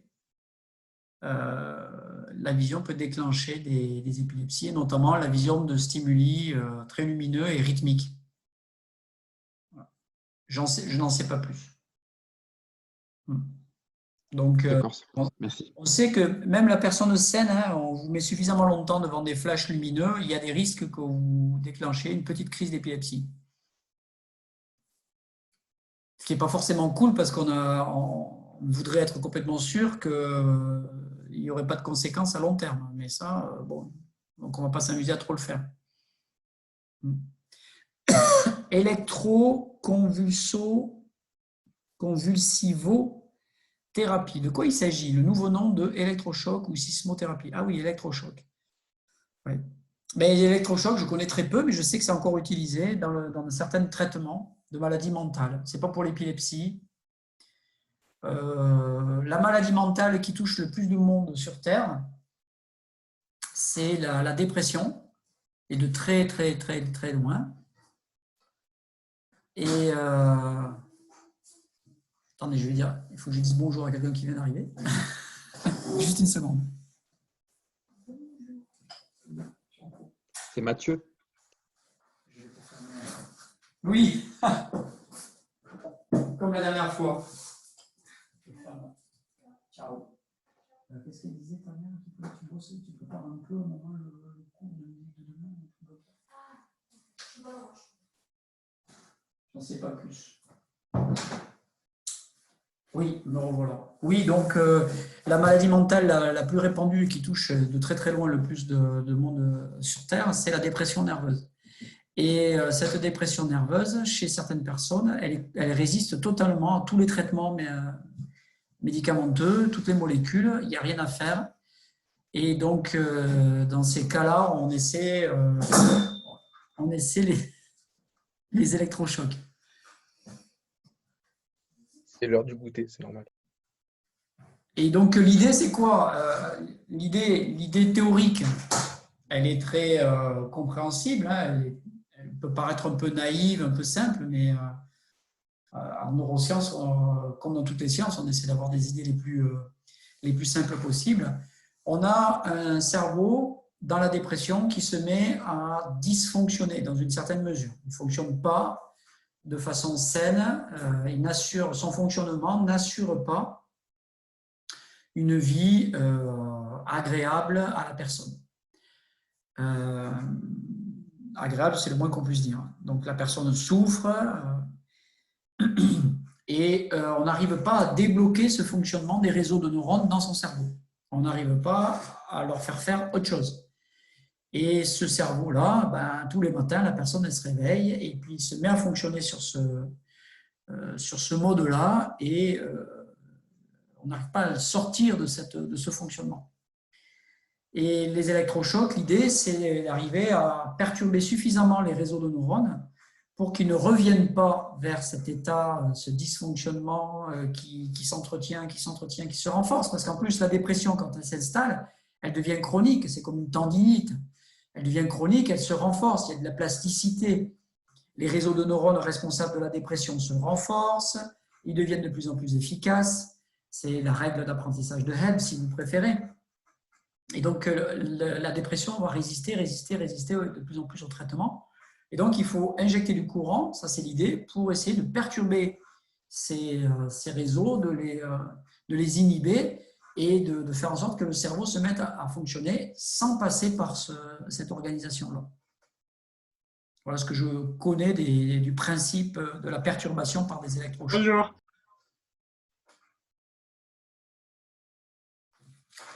OK. Monsieur, j'ai une question, s'il vous plaît, par rapport à la dépression. Yes, sir. Alors là, vous parlez d'un traitement en gros par électrochoc, je crois, pour guérir la dépression, c'est ça? Ce n'est pas un traitement qui est très… Enfin, il existe, mais j'ai cru comprendre que c'était pour les cas vraiment de dépression très durs. Ah, ok. Parce que ça veut dire que une personne, parce que c'est une maladie qui se développe, je pense que ce n'est pas quelque chose qu'on n'est pas avec, mais une personne qui a développé cette maladie-là, en gros, si on a atteint un stade trop avancé, il n'y a pas d'autre solution que ça pour guérir la personne. Si? Je ne peux pas vous l'affirmer comme ça. Je ne suis pas un médecin, psychiatre, neuropsychiatre qui connaît les traitements de la dépression. Ça, je ne peux pas vous le dire. Non.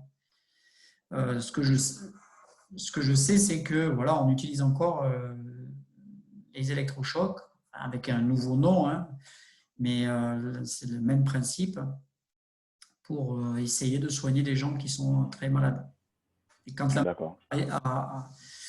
a résisté à d'autres traitements médicamenteux, à des molécules.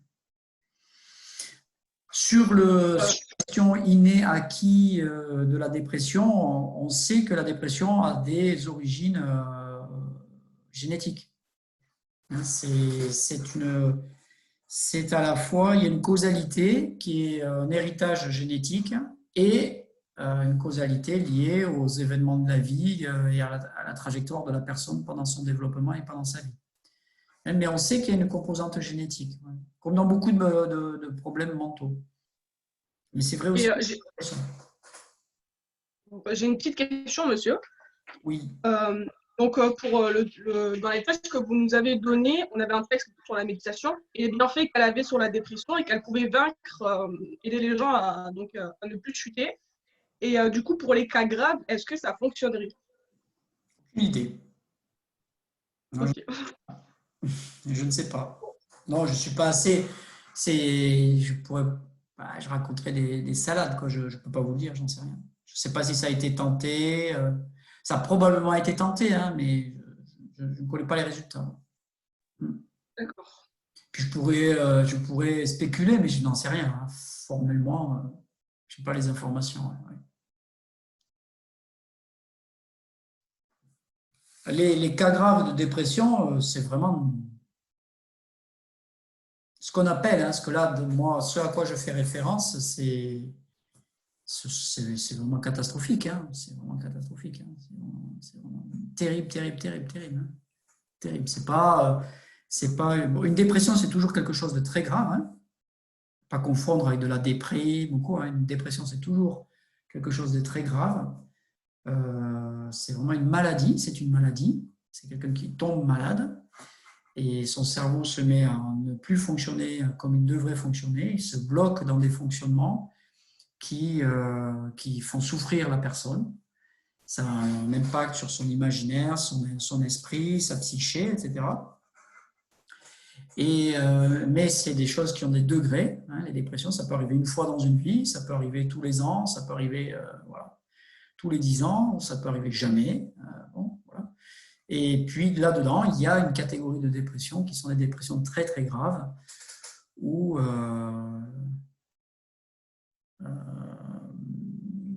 les malades, on n'arrive pas à les soigner et ils souffrent terriblement. Ils ne peuvent pas vivre, en fait. Voilà. Ils souffrent tellement qu'ils ne peuvent pas vivre. Ils ont une souffrance mentale qui qui va les amener systématiquement au suicide. Voilà, c'est pour supprimer la souffrance, quoi. Mais ça doit être vraiment terrible, vraiment très fort, hein. Moi, j'ai jamais croisé ce genre de cas de personnes. Ils sont à l'hôpital, hein, c'est des gens qui sont hospitalisés. On va peut-être reprendre un petit peu le cours.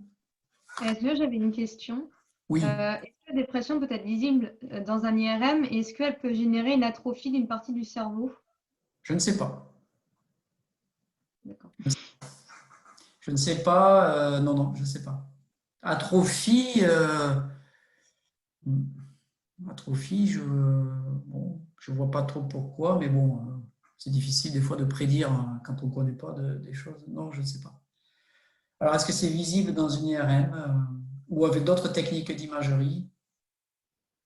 Je pense, oui. Alors, IRM, c'est pas sûr. Hein. IRM, pas sûr. Mais avec des techniques d'imagerie, peut-être avec des électrodes implantées, ouais. Oui. Oui. Il doit y avoir. Il y a une activité visible d'un réseau qui se met à fonctionner de façon récurrente. Alors, ce n'est pas que la dépression, hein, ça doit être aussi les crises d'angoisse, d'anxiété, les troubles obsessionnels du comportement.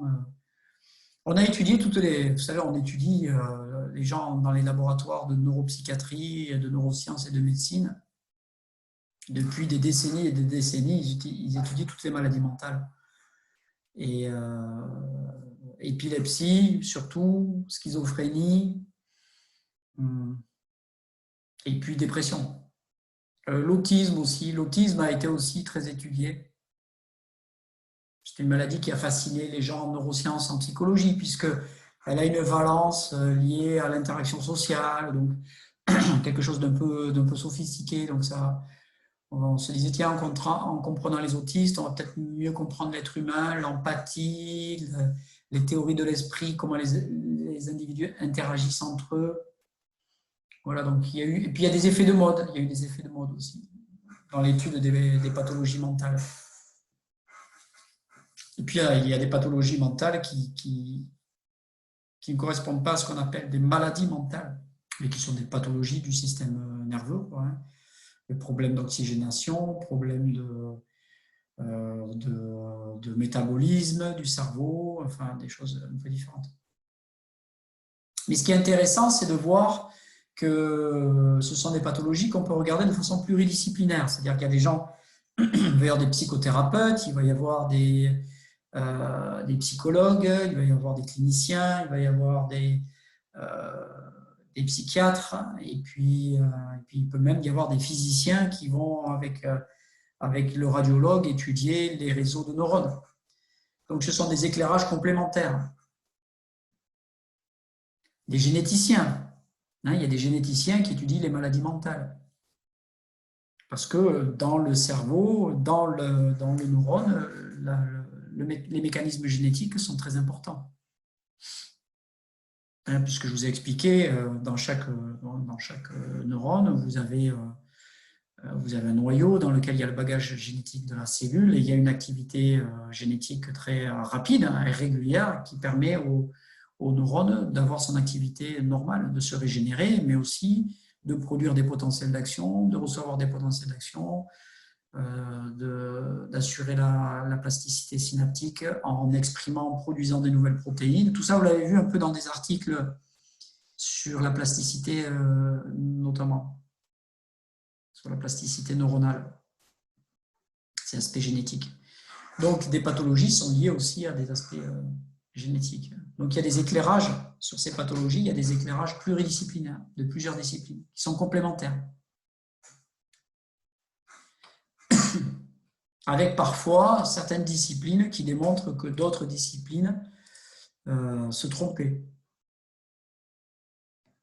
Ça arrive dans l'histoire des pathologies mentales. Récemment, l'histoire de l'autisme est une illustration du fait qu'on a longtemps cru que c'était une origine psychologique et psychanalytique de la relation entre l'enfant et sa mère.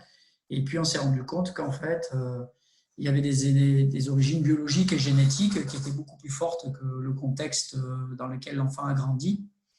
et que c'était pas du tout, ça n'avait pas une origine psychologique et psychanalytique. Mais ça fait partie de l'étude de la médecine et de l'évolution des interprétations. Hein. Les ulcères à l'estomac, on pensait longtemps que c'était lié au stress. En fait, c'est une maladie infectieuse avec une bactérie qui n'a rien à voir avec le stress. C'est une bactérie, c'est une infection. Donc, mais longtemps, on a cru que c'était lié au stress, l'ulcère à l'estomac. C'était rentré complètement dans la connaissance collective. Alors, je reprends quelques diapos. Ici, on a une représentation d'un schéma. On voit qu'en termes de réseau, il y a quelque chose qui est très important dans le cerveau, qui est le thalamus. Alors, le thalamus est représenté ici. On ne le voit pas, il n'est pas bien schématisé là. Mais ce thalamus, en fait, il occupe une position de choix pour assurer l'interconnexion entre des aires distantes du cerveau. Et on parle de boucles, comme c'est écrit ici, de boucles thalamo-corticales, c'est-à-dire des boucles entre le thalamus et le cortex. Alors, quand on dit boucle, ça veut dire qu'on va avoir une connexion dans les deux directions. Alors, on dit bidirectionnel, par exemple. Cortex vers le thalamus, puis retour du thalamus vers le cortex. Et un auteur qui s'appelait Gary Edelman a appelé ça les réentrées.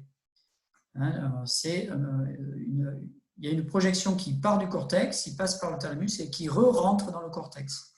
C'est un petit peu le cortex se connecter avec lui-même en passant par le thalamus. Oui. Monsieur, c'est quoi que vous avez dit comme mot? Le thalamus, c'est quoi en gros? Comment on pourrait le qualifier de Si vous voulez, c'est un carrefour. Mais un carrefour entre quoi?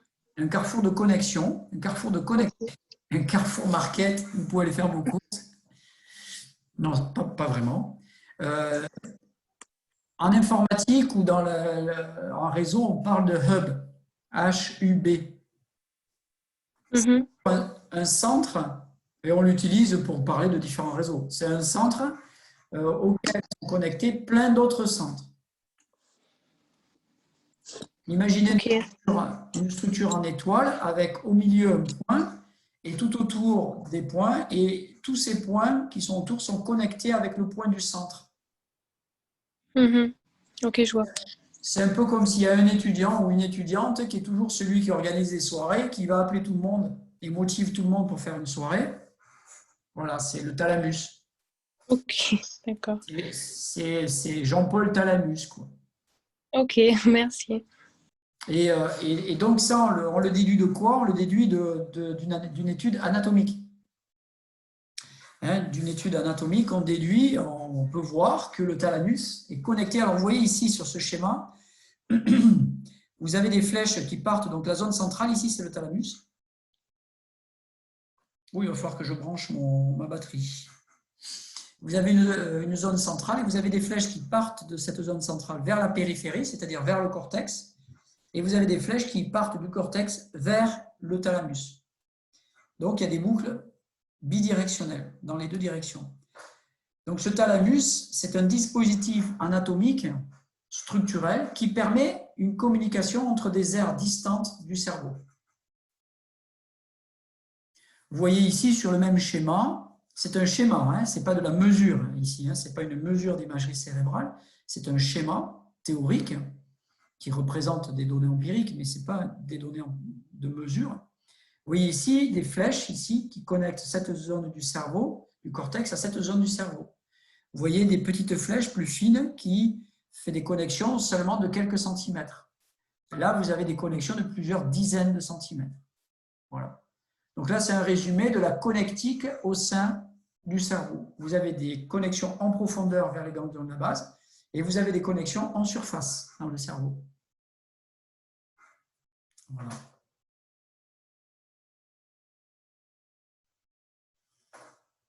Alors, parmi les propositions de cet auteur, Edelman, enfin, il n'est pas le seul chercheur à avoir imaginé ces choses-là, mais il a insisté sur le fait qu'il y a une redondance dans le cerveau, c'est-à-dire qu'une même zone peut servir plusieurs fonctions, d'ailleurs il manque un S en fonction ici, donc plusieurs réseaux. Une même zone peut être impliquée dans plusieurs réseaux, donc plusieurs fonctions, et plusieurs réseaux peuvent assurer la même fonction. Voilà, donc il y a une double redondance. Ouais.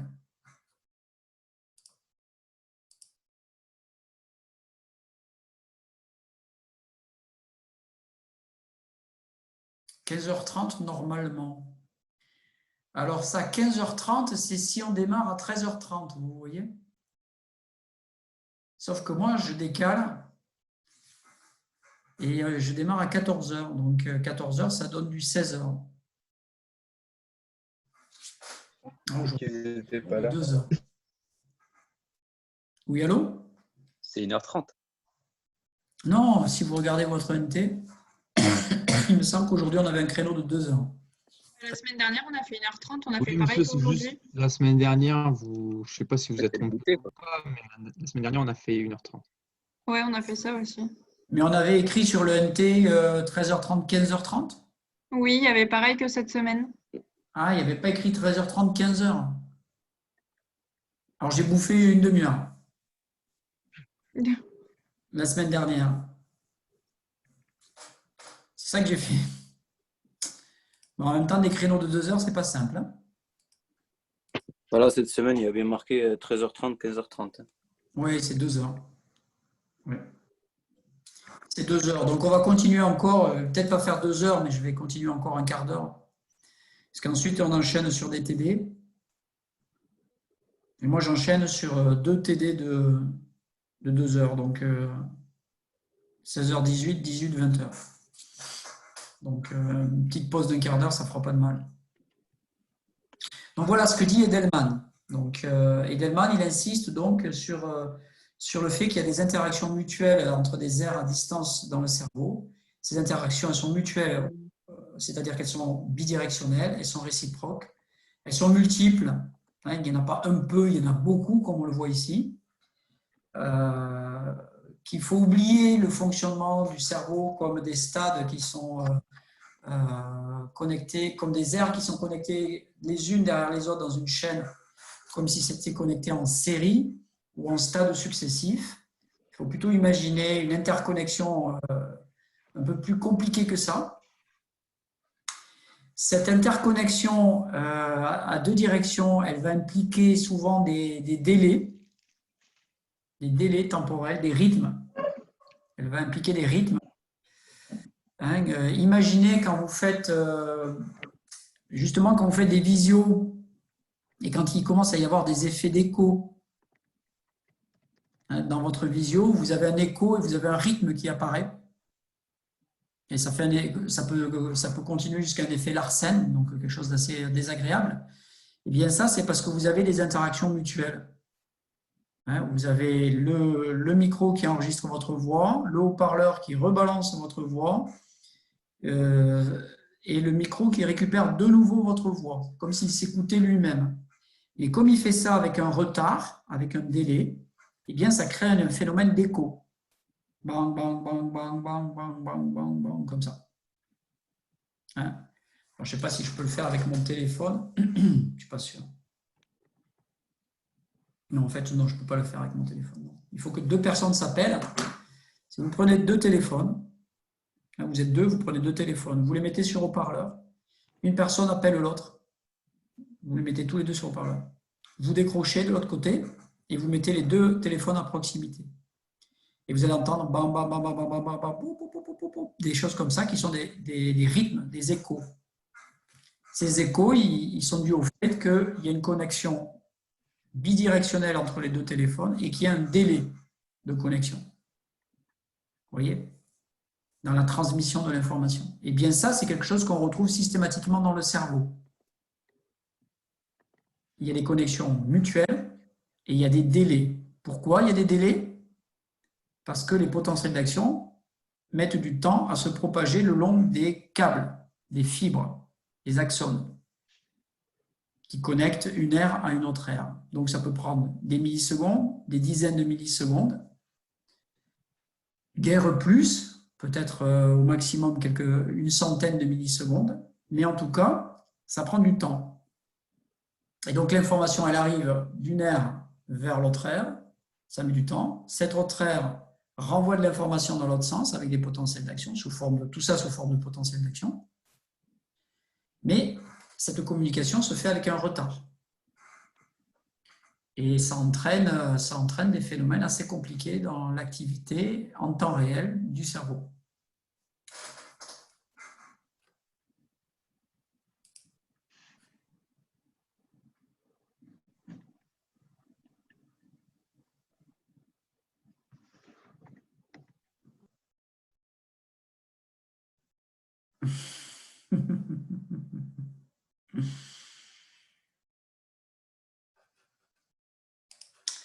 Alors, ça c'est tiré d'un autre ouvrage de Tononi avec un co-auteur qui s'appelle, de Edelman avec Tononi.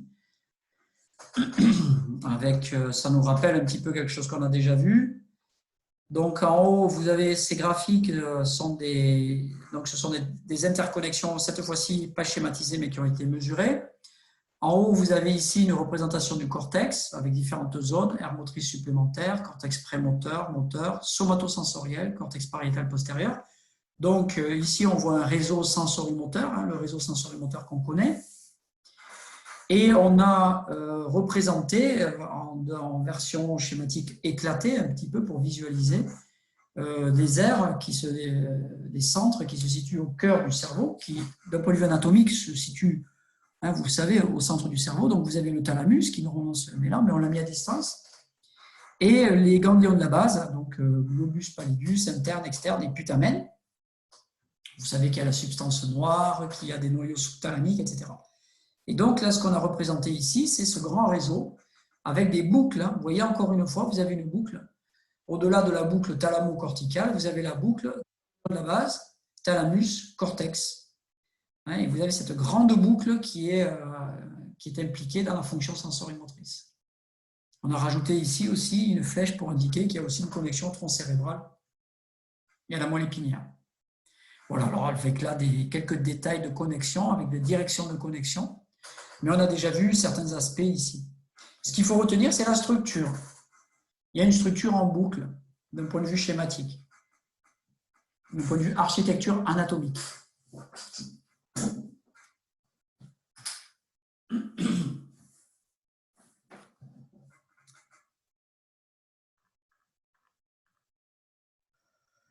Alors, on a ici par un autre auteur, une autre représentation à une échelle beaucoup plus restreinte de ces structures de réseau. On est toujours en train d'explorer nos réseaux là. Et on voit ici, alors c'est un auteur qui a beaucoup étudié le sommeil et les rythmes dans le sommeil, Steriade, donc dans les années 80, les années 90, les années 2000. Ici, ce qui est représenté, c'est donc un niveau beaucoup plus fin, un niveau beaucoup plus micro, les différentes couches successives du cortex, donc depuis l'extérieur jusqu'à l'intérieur du cortex. Donc c'est la couche grise, de matière grise, qui fait cette couche plissée dans notre cortex. Vous avez la couche 1, 2 et 3, 4, 5 et 6. Et vous voyez des neurones pyramidaux dans la couche 2 et 3 et dans la couche 5 et un peu dans la couche 6. Ces gros neurones qui ont une forme de triangle quand on les voit en deux dimensions. Et ici, sont représentées des connexions avec des cellules qui sont logées en profondeur dans le cerveau, dans le thalamus. Donc, qu'est-ce qu'on voit? On voit ici, à une échelle plus fine, que la connexion cortex-thalamus, thalamus-cortex, eh bien, elle repose aussi sur des connexions à l'intérieur du cortex. Le cortex n'est pas, la petite couche du cortex qui fait quelques millimètres n'est pas un tissu qui est homogène, c'est un tissu qui est hétérogène, c'est-à-dire qu'il n'a pas la même organisation à différentes profondeurs, dans différentes couches, et que ces connexions cortex-thalamus-cortex passent par déjà, au sein du cortex, des interconnexions. C'est ce que j'appelais par exemple des réseaux locaux qui sont situés sous l'électrode, dans les exemples, dans les diapos précédentes. Donc vous voyez ici une représentation que localement, et ceci dans différentes profondeurs dans le cortex, différentes couches, stratification du cortex, vous avez de l'interconnexion. Vous avez de l'interconnexion. Les neurones ici, couche 2 et 3, sont connectés avec des neurones couche 5, couche 6. Ceux-ci, vous voyez des projections, sont connectés avec des neurones du thalamus. Et de là, vous avez des connexions avec d'autres neurones situés dans le cortex. Voilà, ça nous donne quelques indications supplémentaires par rapport à ce qu'on a vu. Alors ici, c'est... Alors bon, plasticité dans le cerveau, on l'a vu dans les TD. On l'a vu, c'est une thématique qui est revenue souvent dans les textes cette année que j'ai choisi pour les TD. Et c'est une thématique en neurosciences qui est très actuelle, qui est vraiment très, très actuelle. La plasticité, c'est ce qui nous permet éventuellement de récupérer suite à des lésions, c'est ce qui nous permet l'apprentissage, c'est ce qui nous permet la mémorisation. C'est ce qui nous permet de nous adapter dans l'avancée en âge. On n'arrive plus à faire certaines tâches d'une certaine manière, alors on les fait différemment. Et ça a des conséquences énormes sur les fonctions sensorimotrices. Quand on n'arrive pas à bouger d'une certaine manière, on bouge d'une autre manière. Quand on a mal quelque part, eh bien, on s'adapte, on fait un autre mouvement. Et bien ça implique des adaptations au niveau du corps, au niveau musculaire, au niveau squelettique. Ça implique des adaptations sur notre façon de bouger, notre coordination des gestes, mais ça a aussi une conséquence sur les réseaux qui sont dans notre cerveau. Donc la plasticité, c'est quelque chose qui est tout le temps à l'œuvre. Quand on fait des gestes, on apprend des gestes et on apprend à compenser des lésions ou des problèmes dans notre façon de réaliser des mouvements. Alors ça, c'est une illustration d'un cas extrême de plasticité. C'est quelqu'un qui n'avait aucun symptôme et un jour qui a eu un trouble, je ne sais plus lequel, et on lui a fait une radio et on s'est rendu compte que, eh bien, au lieu d'avoir des ventricules au centre du cerveau, c'est-à-dire des petites cavités remplies de liquide céphalo-rachidien, eh bien, l'essentiel du volume de sa boîte crânienne était rempli par des ventricules énormes. Voilà. Et donc, ça, c'est une vue de haut, hémisphère gauche et droit. Et vous voyez, il y a de la matière grise au bord, mais quasiment rien au milieu. Et ça, c'est une coupe sagittale. Vous voyez, il y a de la matière grise et blanche sur le bord, et vous ne voyez rien au milieu.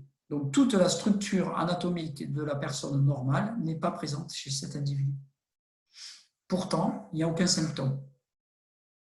Voilà, donc ça, c'est un cas extrême de plasticité, tout à fait spectaculaire, et qui s'est fait pendant le développement. Donc, il a mis du temps. On devine quelques sillons ici, dans les images de radio, ici, donc les circonvolutions. Voilà, je vais vous laisser là et on reprendra la semaine prochaine. Et je vous souhaite une bonne semaine et un bon courage. Au revoir, monsieur. Au revoir, monsieur, merci. Au revoir, merci. Merci, au revoir. Au revoir. Monsieur, juste j'avais une petite question. Merci, au revoir. Je vous ai envoyé un mail pour vous demander si par hasard vous aviez le mail de Clément Roum, si possible, parce que je ne l'ai pas trouvé. Est-ce que vous me l'avez envoyé? Là, dans le week-end.